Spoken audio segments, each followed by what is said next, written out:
Hola, muy buenas. Otra vez continuamos directamente con nuestras clases de Historia de España. Entre las clases de Historia de España, Raúl García Domingo, que soy yo, voy a seguir contándoos temas importantes de lo que era la transición directamente de ese antiguo régimen a esta nueva edad contemporánea y cómo fue recibida en España. Lo primero que nos preguntábamos en ediciones anteriores era básicamente cómo se podía llegar a la cerrazón con respecto a lo que llegaba directamente de lugares como Francia y sobre todo con la que cristalizó con la Revolución Francesa. En este caso, sobre todo en el libro que tanto miedo dio en su época. Este libro en concreto es sin duda nada más y nada menos que la Enciclopedia. La Enciclopedia había sido inspirada por una serie de filósofos, entre los que estuvimos hablando de Montesquieu, del propio Voltaire, y ahora llegábamos a uno de los más importantes. Si los dos anteriores habían tenido una importancia legalista a la hora de entender las cosas, está la parte social que nos quedaría por ver, sobre todo con uno de los grandes e importantes filósofos. Después de Voltaire deberíamos citar sin duda al gran filósofo social Jean-Jacques Rousseau, hijo de un relojero de Ginebra. Su madre murió al darle a luz y su padre apenas pudo ocuparse de su educación.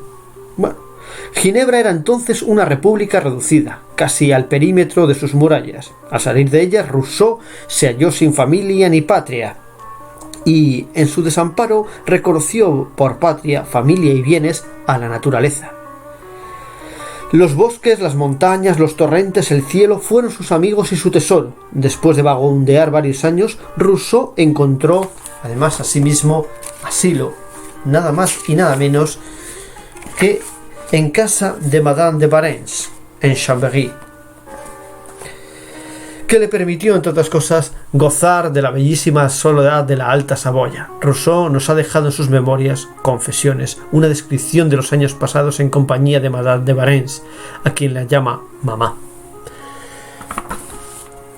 Empujado por Madame de Varens, que experimentó por Rousseau un sentimiento casi maternal, lanzóse de nuevo a la nueva aventura y a una vida aventurera, y estuvo en Venecia, Turín, Montpellier y Lyon, curioseando, leyendo, pero sin conseguir de momento ningún cargo ni adquirir reputación. Pero sobre todo, algo diferente a lo de aquella época, que era viajar. Vivía como un bohemio, amancebado con Thérèse Levasseur, o como fue su compañera también hasta la muerte. En octubre de 1749, a los 37 años de edad, debía parecer un simple soñador, fracasado, pues todavía no había publicado ni hecho nada que mereciera elogio. Pero aquella fecha supo que la Academia de Dijon ofrecía un premio en metálico al mejor ensayo sobre si el progreso de las ciencias y las artes había contribuido a corromper o a purificar las costumbres. Rousseau ganó el premio con una memoria que le hizo inmediatamente famoso. No, el progreso, decía Rousseau, no había mejorado al hombre. Esto contradecía de alguna forma la propia idea de los propios filósofos de siempre ir a mejor. El hombre es naturalmente bueno. La civilización tan solo ha proporcionado satisfacciones sensuales, estimulando al egoísmo y organizando la explotación social. El discurso de Rousseau en favor del hombre natural y primitivo cayó en terreno propicio. Hasta la aristocracia, fatigada de la excitación vana y febril de Versalles, empezó a desear el nuevo deporte del primitivismo. En 1754, Rousseau publicó una memoria enviada también a la Academia de Dijon sobre la desigualdad humana. Esta vez ya no se atrevieron a premiarla. Las disonancias eran excesivas. Según Rousseau, la desigualdad era consecuencia de la propiedad privada. El Estado, instituido para protegerla, había degenerado en el peor enemigo de aquellos a quienes debía proteger. El primero que cercó un terreno diciendo esto es mío y encontró gentes bastante simples para creerlo fue el verdadero fundador de la sociedad civil. ¿Qué crímenes, guerras, muertes, miserias y horrores se habrían evitado al género humano si alguien, arrancando las vallas, hubiera gritado a sus semejantes: «Cuidad bien de no escuchar a este impostor! Estáis perdidos si olvidáis que los frutos son de todos y la tierra de nadie». Nadie podría decir: «Yo gané esta tierra con mi trabajo, yo la cerqué». Pero ¿quién os ha dado Pero ¿quién os ha dado los términos? ¿En virtud de qué trabajo queréis remuneración? ¿Ignoráis que la multitud, entre otras cosas, de vuestros hermanos perece y sufre por falta de lo que os sobra a vosotros? Estos gritos del Rousseau desheredado, huérfano y vagabundo alcanzaban apasionada elocuencia, y aquí en el pacto social entre el rico y el pobre, tú tienes necesidad de mí porque yo soy rico y tú estás en la miseria. Hagamos un convenio, yo permitiré que me sirvas con tal de que me des lo poco que te queda. En cambio, yo voy a quedarme el trabajo de mandarte. Como se ve, la filosofía de Rousseau iba más lejos de lo que hubiera querido los filósofos de su tiempo. Voltaire a todo esto le escribe: he recibido vuestro libro contra el género humano, el discurso acerca de la desigualdad, y creo que me agrada a las gentes, aunque sin corregirlas. No se puede pintar la sociedad con colores más sombríos, si nunca se ha empleado tanto ingenio en desear que nos convirtamos en bestias. Voltaire no creía que el hombre primitivo fuera modelo de perfección. Y le decía: leyendo vuestro libro dan ganas de andar a cuatro patas. Desgraciadamente hace ya 60 años que perdí esta costumbre y dejo por lo tanto la posición natural de cuadrúpedo a los más dignos de ella, que vos y que yo mismo.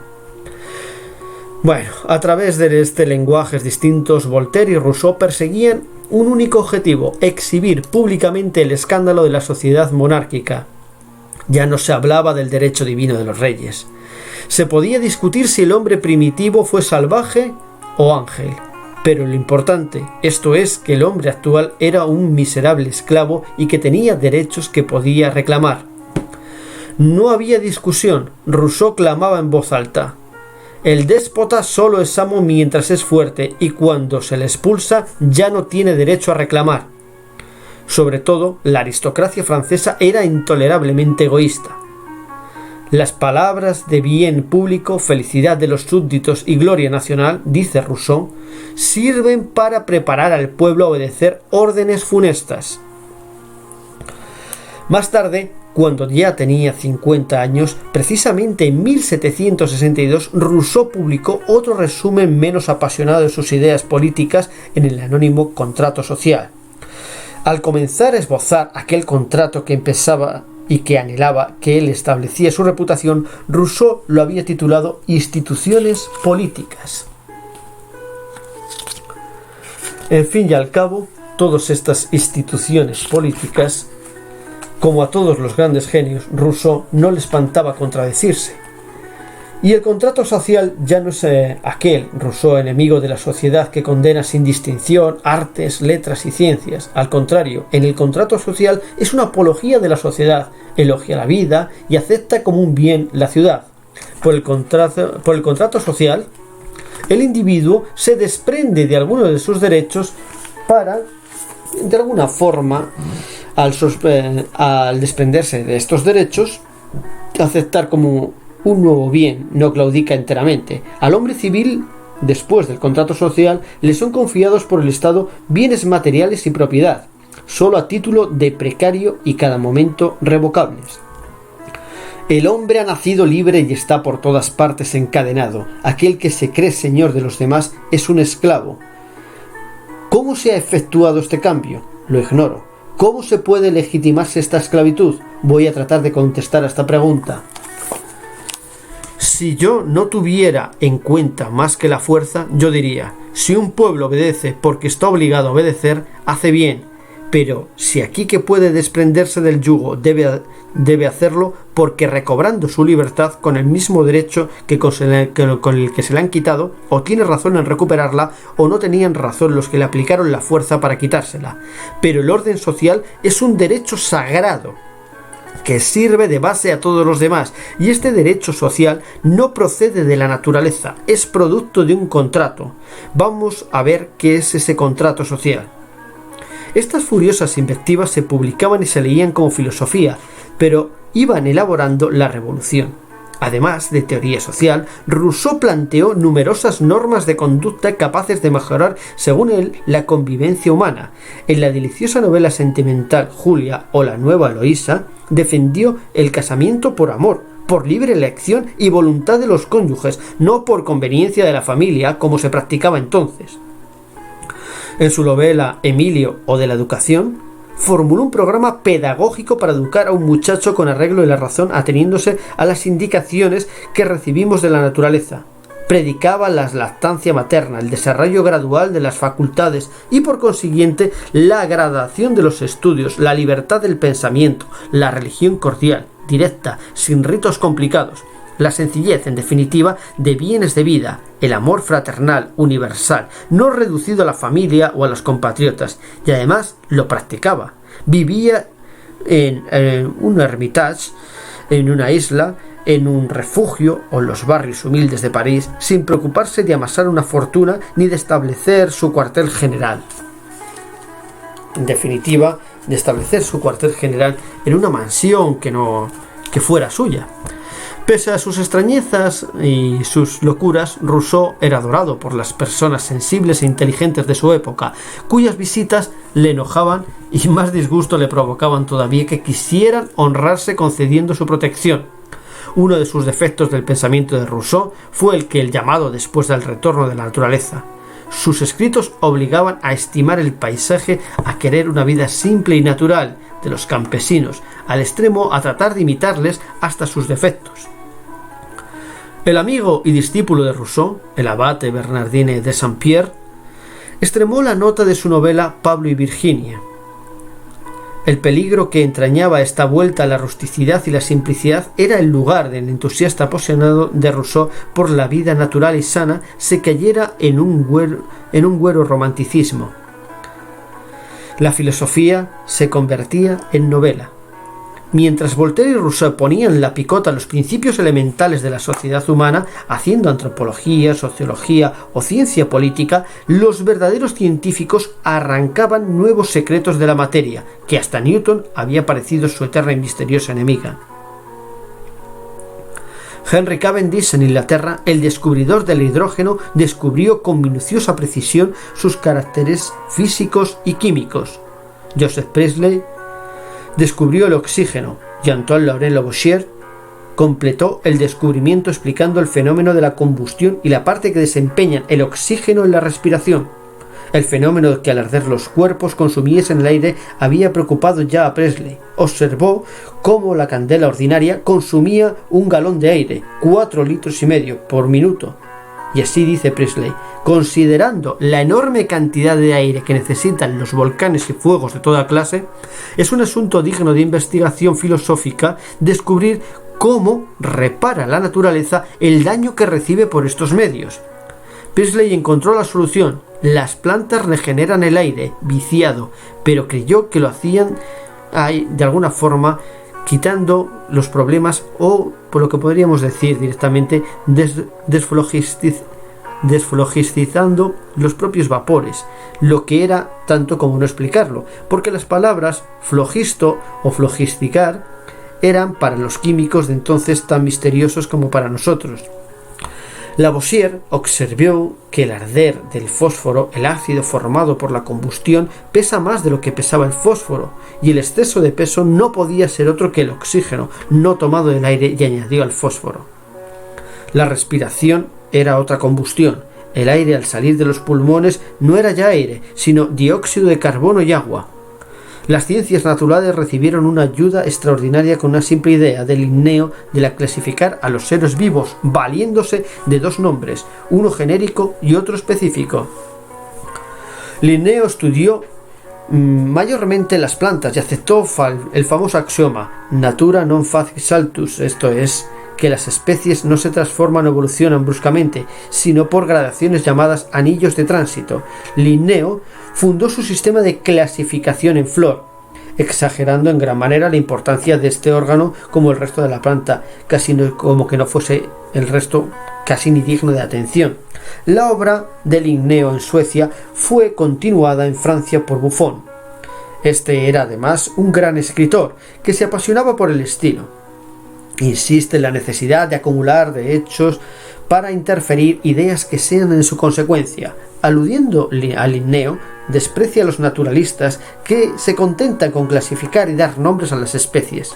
La naturaleza, dice Buffon, trabaja con un plan eterno que no abandona jamás. El descubrir o adivinar este plan es la obra naturalista. Buffon se arriesga a lanzar ideas que hoy llamaríamos hipótesis, pero que hacen decir a Voltaire que su historia natural es una novela. He aquí el resultado. Lo que en Suecia se reducía a una simple ciencia de clasificación como Linneo, en Francia se convertía en filosofía, peligrosa hasta juicio de Voltaire. Condorcet dice: ¿acaso Buffon ha pensado que el mejor método de destruir los errores de la metafísica y la moral era multiplicar las verdades obtenidas con la observación en las ciencias naturales? En cualquier caso, en lugar de combatir al hombre terco en su ignorancia, prefirió inspirarle el deseo de instruirse.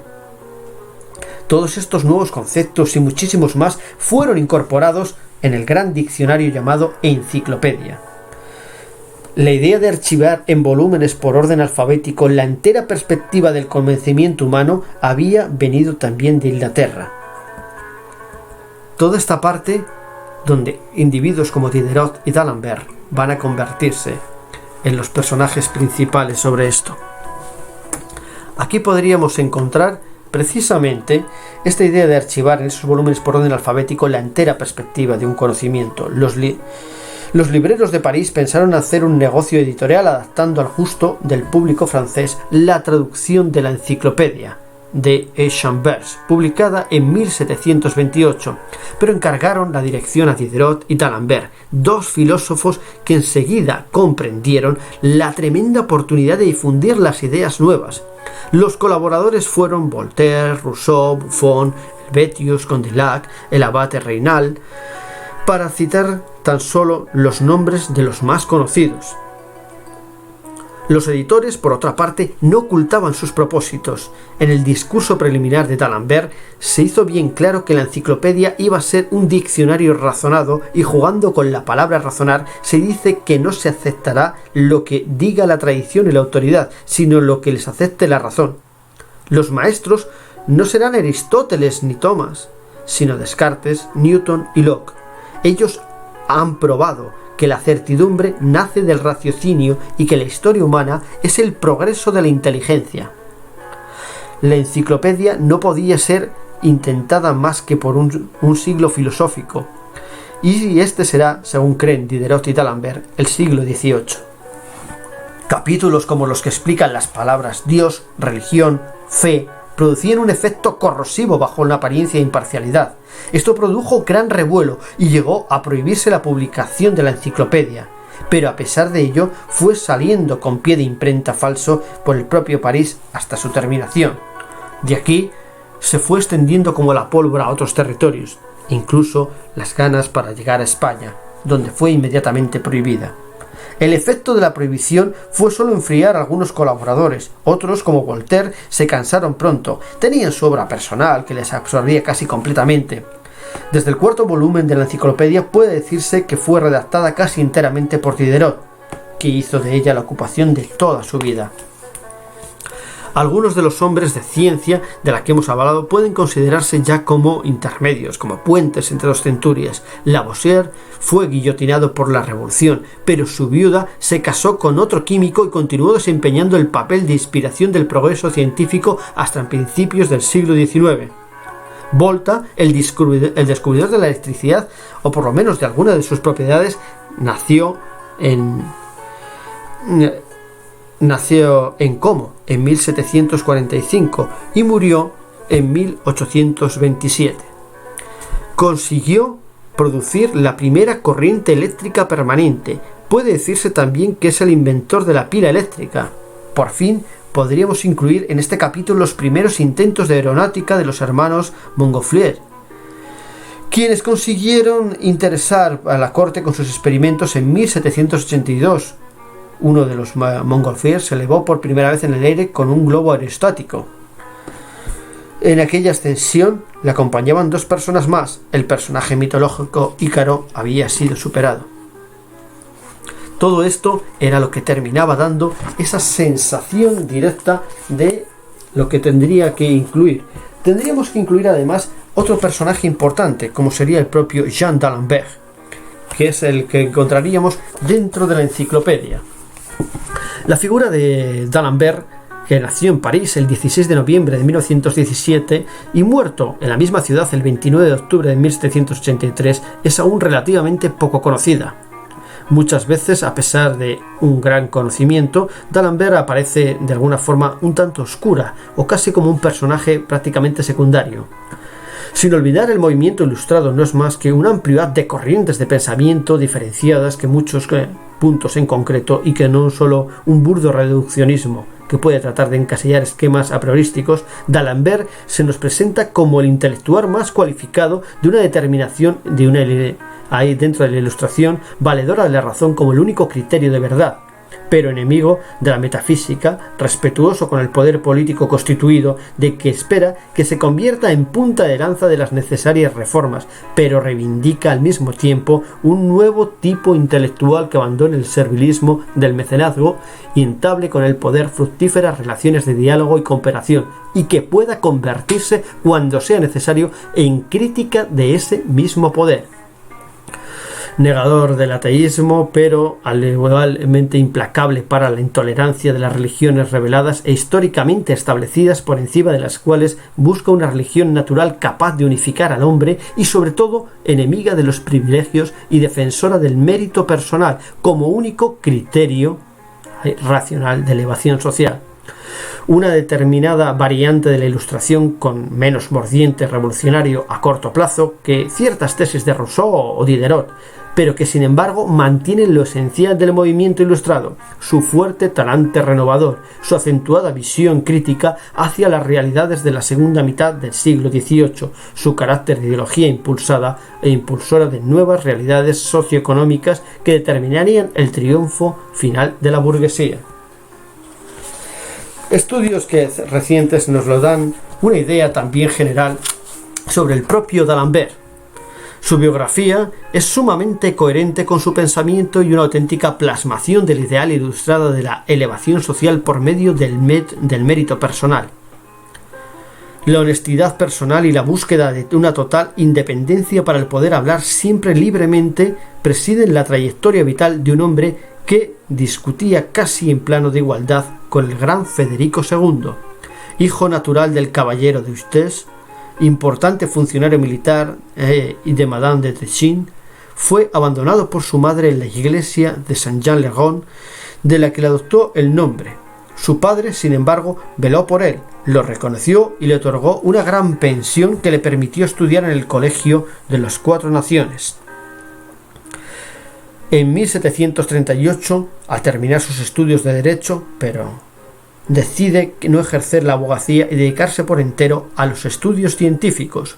Sus progresos en el estudio de distintas ramas de la ciencia son rápidos y le aseguran una pronta fama que le rodea desde antes de comenzar a colaborar en la enciclopedia en 1741. Es elegido miembro de la Academia de Ciencias. Desde la década de 1740 comienzan a aparecer sus tratados científicos. Entre ellos hay las diferentes memorias sobre el cálculo integral. A todos esta parte en su precoz reputación de científico, lo que paradójicamente hará entrar a d'Alembert en campos de lo que le alejan de la ciencia para introducirlo de lleno en los problemas ideológicos, políticos y filosóficos. Así, sus contactos científicos con la Academia de Berlín proviene su relación con Federico II de Prusia, relación que se mantendrá durante muchos años y abarca la mayoría de los grandes temas de la Ilustración. Probablemente su fama como hombre de ciencia y filósofo de la ciencia es también un factor determinante en la decisión de que los editores de la enciclopedia de confiarle desde 1747 la dirección de la obra conjuntamente con Diderot. Es la enciclopedia la que sumerge a d'Alembert en un cúmulo de problemas que dan su verdadera dimensión de filósofo, de hombre de la Ilustración, el estímulo que lo lanza a la lucha política e ideológica. Los años centrales de la vida del pensamiento de d'Alembert aparecen estrechamente ligados a esta magna obra, para los que escribió no solo el famoso discurso preliminar, sino ciertos artículos de los más diversos temas, científicos, filosóficos, religiosos, estéticos. Durante el periodo de la enciclopedista será elegido miembro de la Academia. Tendrá lugar su famosa polémica con Rousseau y publicará además ahí otra serie de escritos. A finales de 1758, una serie de circunstancias que intentaremos ver un poco más tarde le inducen a abandonar la enciclopedia, síntoma indudable de las contradicciones internas que los propios ilustrados. A partir de esa fecha y hasta su muerte en 1783, nunca abandonará la lucha intelectual y continuará defendiendo en solitario su peculiar visión de los principios ilustrados, aconsejando a Federico II de Prusia y a Catalina II de Prusia, interviniendo en todo tipo de polémicas filosóficas, científicas, religiosas, políticas y hasta musicales, haciendo oír su voz en salones como los de Madame Lepinage, y publicando también obras como Los elementos de filosofía, Reflexiones sobre el presente de la República y las letras, y otras tantas. Su reputación intelectual no dejó de crecer, así como la audiencia de que gozaba en los círculos liberales de la élite aristocrática burguesa en 1776, cuando comenzaría una decadencia física que le llevaría hasta la muerte el 29 de octubre de 1783, rechazando todo servicio religioso, último acto de su lucha por la razón. En cuanto a D'Alembert y la propia religión, es importante decir algo sobre las reflexiones de D'Alembert sobre la religión. En primer lugar, porque son bastante desconocidas para el gran público, pero porque tienen el interés de mostrar una de las típicas posturas ilustradas ante el tema. La religión no preocupa a D'Alembert de un modo obsesivo, no es el centro de sus pensamientos filosóficos, ni siquiera una parte excesivamente importante. Pocos fragmentos sobre temas puramente religiosos podemos hallar en su obra. Quizás el más importante es especialmente breve. D'Alembert monta los argumentos escolásticos para demostrar la existencia de Dios y concluye con una postura personal más escéptica que atea. Ni el universo ni ninguno de los argumentos tradicionales prueba la existencia de un ser que sea omnipotente, infinito y creador. La línea de Bayle, D'Alembert, lo que no es en puridad ateo, piensa que el ateo es para la sociedad un enemigo mucho menos peligroso que el fanático religioso. Grisley ha señalado certeramente que su afirmación de creer en Dios, en tanto que un infinito metafísico, parece una versión oficial destinada a enmascarar su real escepticismo, bien demostrado en las circunstancias de su muerte. Al mismo tiempo, se postula una radical separación entre lo religioso y lo civil. Si un hombre ofende a Dios, pero no perturba a la sociedad, solo a Dios corresponde castigarlo. Si perturba al mismo tiempo a la sociedad, los poderes públicos deben castigar el disturbio, pero no la ofensa religiosa en sí. Pero lo que de verdad interesa a D'Alembert de la religión son los problemas ideológico-políticos creados en torno a la cuestión religiosa. Es una actitud ilustrada global que gira en torno a la crítica del sistema más o menos virulenta y a la intervención en el preliminar prejuicio y abrir el camino a la razón. La mayoría de los teóricos de la Ilustración, siendo hombres personalmente religiosos, atacaban la intolerancia y las complicaciones políticas de las religiones reveladas y alzaban frente a ellas la idea de una nueva religión universal, fraternal y humana. Las iglesias cristianas han falseado para todo esto, para D'Alembert, el contenido original del cristianismo. Ya para D'Alembert, el cristianismo está de alguna forma pervertido frente a lo que había predicado Jesús, que es visto como un filósofo enemigo de la persecución y del fanatismo de los sacerdotes. Es precisamente la persistencia de una religión dogmática e institucionalizada lo que imposibilita el retorno a la pureza del cristianismo primitivo, retorno deseable, pero imposible sin una acción política que elimine las bases del dogmatismo. D'Alembert había conocido la intolerancia religiosa de los acontecimientos que le llevaron a 2 suspensiones de la enciclopedia, o de la polémica creada a propósito del artículo precisamente de la enciclopedia que había batallado duramente contra ella. Y es que esa misma lucha política contra la intolerancia, en definitiva, siempre va a ser otra de esas grandes formas en las que tiene para contarnos. Y es esa misma lucha política contra la intolerancia la que en el fondo es su principal obra religiosa. Su destrucción,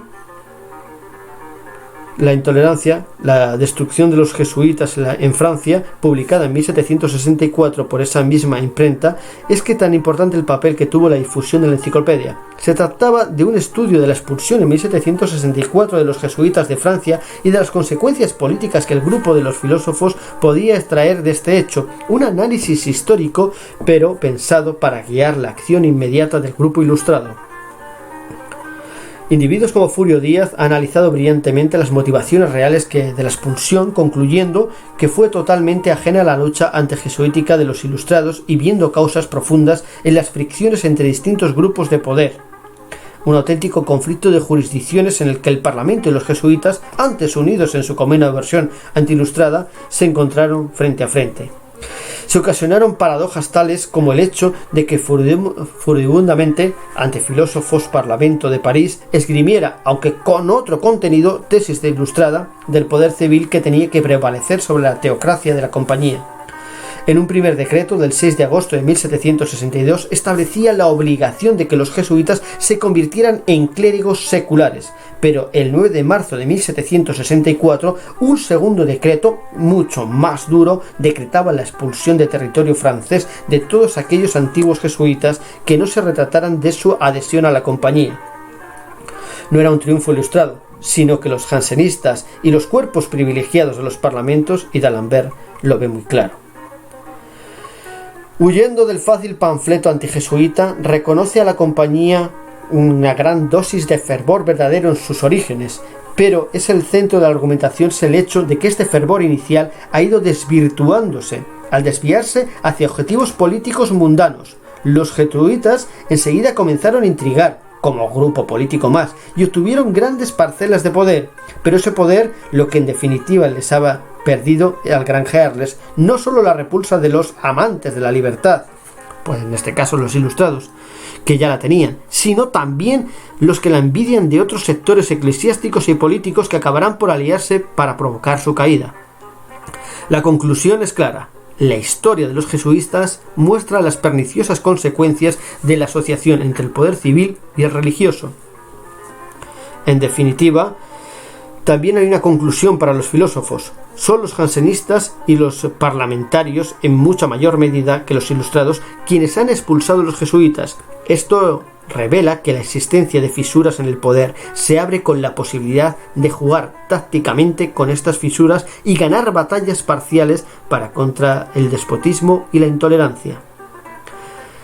Al mismo tiempo, se revela la necesidad de una fuerte cohesión del grupo ilustrado, que ha de ser consciente de que los grupos con los que coinciden ante la medida concreta puede convertirse mañana en sus más feroces perseguidores. Se trata en suma de una llamada a la unidad de acción después de las graves crisis internas sufridas por la camarilla filosófica a finales de la década de 1750 y principios de 1760. En cuanto a la política, D'Alembert no escribió nunca un tratado de teoría política en sentido estricto, no teorizó sobre la ley, el origen y la naturaleza del poder político o la mejor forma de gobierno. Sin embargo, D'Alembert es uno de los más evidentes representantes que en política podríamos llamar la tendencia moderada de la Ilustración. Su mismo silencio sobre las formas de gobierno no es ya significativo. La monarquía es para él una forma fuera de cuestión. Lo esencial de su teoría política es deslindar la noción de monarquía ilustrada y separarla claramente de la de despotismo o intolerancia. Frente a estas últimas no hay compromiso, deben de ser aniquiladas de la faz de la tierra. Pero este aniquilamiento no pasa por una revolución destructora del orden, sino por una labor progresiva de difusión de las luces de ilustración del monarca y de los órganos de poder. D'Alembert, como ilustrado, es ante todo un reformista, pero las reformas radicales que se cree necesarias introducir en el tejido social no se hacen contra la monarquía, sino desde ella. El rey debe ser él mismo un filósofo y dialogar una relación de confianza con el resto de los filósofos. D'Alembert es sin duda uno de los pensadores para los que tiene cierto sentido, pese a la ambigüedad, la fórmula del despotismo ilustrado. No es casual, pues en sus más importantes reflexiones en el terreno político tengan como meta la definición de un nuevo concepto del intelectual. Este deja de ser un bufón de corte, un escritor a sueldo de intereses personales y se convierte en la más alta categoría social. En la conciencia crítica del poder, en el formador de la opinión, en el garante que se camina por la vía de la razón, sin de alguna forma desviarse hacia el perjuicio de la intolerancia. La independencia económica le asegura la libertad de opinión, condición basada en sumisión. Este modelo intelectual lo plasmó D'Alembert, sobre todo ejemplarmente en sus relaciones con el gran Federico de Prusia, el rey y filósofo que provocaría entre los ilustrados desde la desconfianza hasta el entusiasmo, como han analizado otros autores. Federico conocía a D'Alembert desde que en 1746 este le había dedicado su teoría general de los vientos, y que en 1752 el rey, a la muerte a su muerte, le había ofrecido la presidencia de la Academia de Berlín, y él rechazó la oferta de esta en una muestra justa en la primera gran crisis de la enciclopedia, el sentido de independencia del filósofo que en ningún modo quería ceder a la tentativa cortesana. En 1755 encontraron personalmente en Renania y en 1763 D'Alembert aceptó viajar a Alemania, pero sin aceptar ninguna de las ofertas de Federico para permanecer en sus estados. Sin embargo, desempeñó una función de consejero oficioso a través de una extensa correspondencia entre 1760 y 1783. Función que le permitió, de paso, obtener protección para exiliados políticos como Marmontel. La función intelectual, en definitiva, es precisamente de esas cartas con las que surge la imagen del intelectual libre, independiente, crítico y sobre todo dialogante con el poder en plano de igualdad. Sinceramente admirador del rey y de su política de tolerancia, no deja de recordarle una y otra vez las reformas económicas y políticas pendientes, criticándole su vaguedad en estos temas. Reconociendo el genio militar de Federico, le transmite su desaprobación de cualquier política militarista y durante la Guerra de los 7 años le pide machaconamente el cese de las hostilidades.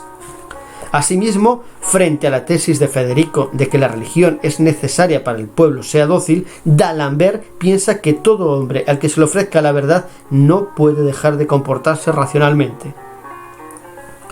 Mientras Federico II cree que el pobre debe ser reprimido con el miedo a la ley, D'Alembert insiste en la existencia de la monstruosa desigualdad, propugnando no un igualitarismo social, sino una nueva política de distribución en torno a la noción burguesa por excelencia del mérito personal.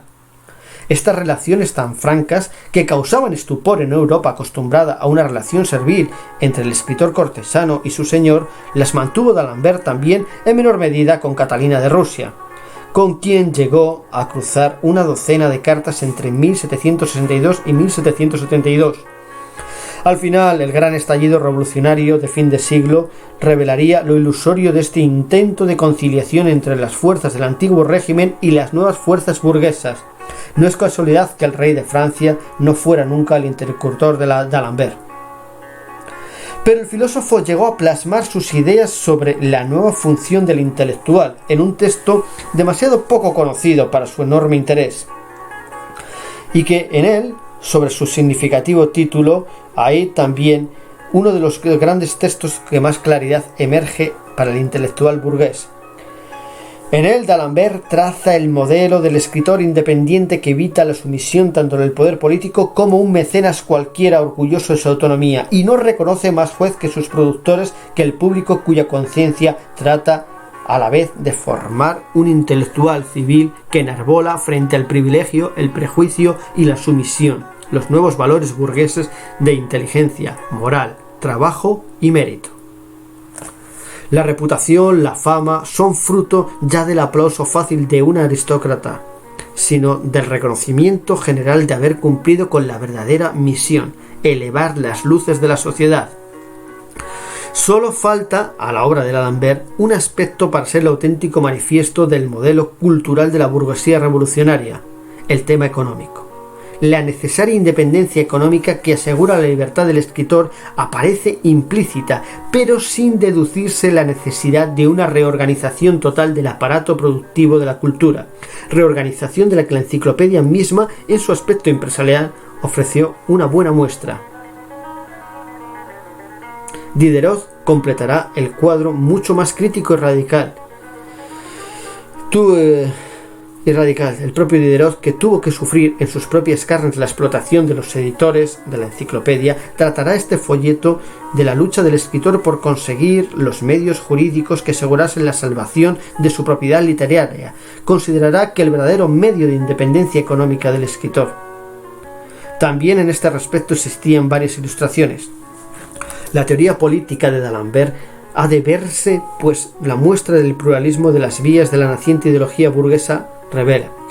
En la década de 1750, D'Alembert o Voltaire podrían pensar en el compromiso con la monarquía. Después de la década, la vía reformista aparecerá cada uno de ese callejón sin salida.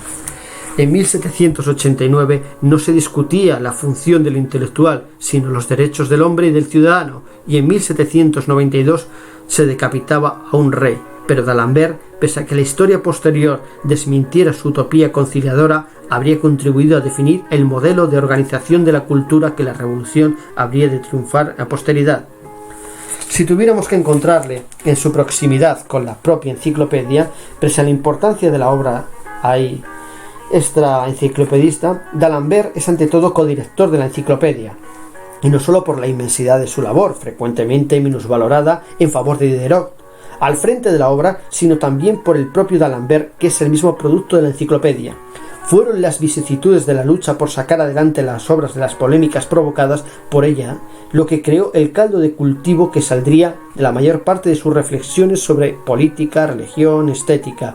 El análisis detallado de sus contribuciones en la enciclopedia requiere un espacio excesivo, aunque ya, sin embargo, se nos va acabando.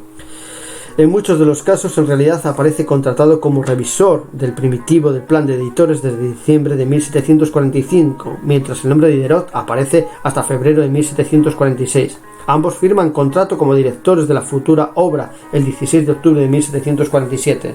D'Alembert figuraba como codirector de Diderot únicamente en cuanto a la parte matemática, pero enseguida veremos la falsedad de la dicha limitación. En efecto, sin contar los numerosísimos artículos escritos por el propio D'Alembert, también más de 150 solo para el primer volumen, sobre una gran variedad de temas, D'Alembert desempeñó un papel mucho más importante que Diderot en la relación de la enciclopedia y los sectores más progresistas de la élite política, social, y también Diderot coordinaba la inmensa masa de originales. Lo revisado, ¿qué podríamos encontrar? Que contaba con autores que escribían al mismo tiempo artículos. D'Alembert, respaldado por su evidente prestigio intelectual, interesaba en el estudio de la empresa de las altas esferas de la cultura para oír a los enciclopedistas en salones, como de Madame Geoffrin, y lograba la simpatía más o menos encubierta de influyentes personajes como el marqués d'Aguerson, el director también de buena parte para esta enciclopedia. D'Alembert nunca llegó a rehuir la polémica amparándose en sus límites de director matemático. Aceptó la plena corresponsabilidad de la empresa y respondió con la misma prontitud y dureza que Diderot a los ataques que desde 1751 se sucedieron desde los sectores más conservadores, laicos o religiosos. Es una historia bien conocida, narrada con detalle por muchos estudiosos. D'Alembert responde a los sibilines ataques de diferentes periódicos que lo tratan no sin fundamento de encontrar fisuras entre él y Diderot, y contesta a los ataques jesuitas con textos con el artículo del College en el que la cuestión de todo el sistema educativo de la compañía desencadena una nueva y virulenta campaña contra su persona con el telón de fondo de su reciente elección como miembro de la academia. Polemiza igualmente con escritores antiilustrados y escritores que también se va a llevar y que pretendían atacar a los enciclopedistas en el terreno literario. El último de ellos criticó duramente el elogio de Montesquieu incluido por D'Alembert en el volumen 5 de la enciclopedia. Finalmente, el abandono. El endurecimiento de todos estos ataques es un hecho que desde comienzos de 1757, estimulados por el clima reaccionario que se respiraba por el fallido atentado contra la vida de Luis XV, probablemente este aumento de la tensión influyó en la medida en la decisión de D'Alembert de abandonar la enciclopedia. Se le ha reprochado mucho su falta de valor al abandonar a Diderot en sus momentos más críticos, pero eso no es sino una explicación simplista. La trayectoria personal de D'Alembert basta para descartarla.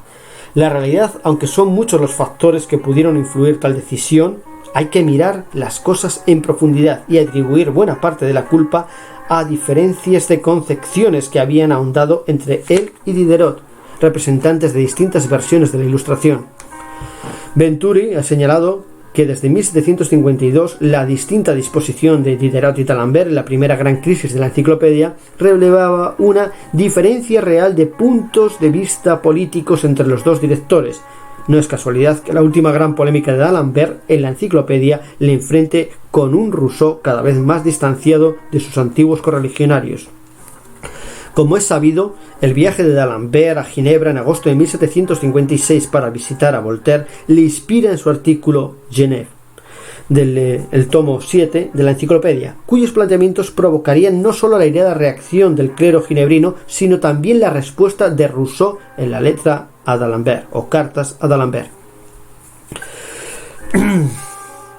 Las dificultades del último periódico de D'Alembert en la enciclopedia el último periodo de D'Alembert en la enciclopedia han de verse casi como una prueba significativa del grupo ilustrado que carecía de fisuras internas y de vaivenes, de una lucha ideológica que podían abrir estas fisuras hasta límites insostenibles.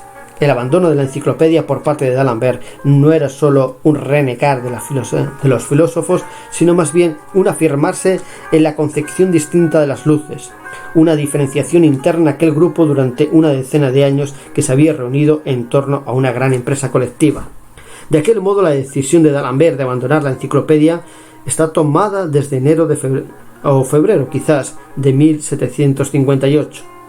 Tras la suspensión de la enciclopedia en marzo de 1759, todavía se vendrá a participar en una reunión para decidir el futuro de la empresa, pero esta solo resultará una mayor ruptura con Diderot, pese que al final aceptará seguir entregando artículos estrictamente científicos para los tomos posteriores. Su obra en la enciclopedia, al fin y al cabo, atañe fundamentalmente a Diderot, el responsable de la empresa, que pudiera finalmente concluirse burlando a todo lo que se generaba alrededor. Bueno, finalmente saludando entusiastamente por Voltaire, Green, Federico II, el Grande, Buffon, Montesquieu. Los temas como nuevo culto a lo útil y la consecuente ideología de la técnica, la equiparación, las artes liberales, las mecánicas, la posesión por los problemas de la comunicación entre el intelectual y el pueblo o público, la consideración de la historia como un proceso evolutivo en el que la humanidad, pese a momentos retrocesos, no puede sino progresar, etcétera, etcétera, son ideas fuerzas de la Ilustración que en su discurso preliminar se ven elevadas seguramente por primera vez a rango de inmediato programa coherente de acción. El intento de D'Alembert, inspirado por Bacon, autor indudable de la fuerza de los orígenes de la enciclopedia, de tratar un árbol de los conocimientos humanos, ha podido parecer al resto de la metafísica, y lo ciertamente porque no hay que olvidar que la ruptura con el racionalismo precedente nunca fue total, y mucho menos con estos primeros momentos de relativa indefinición. Se ha criticado también la ambigüedad de este árbol lógico.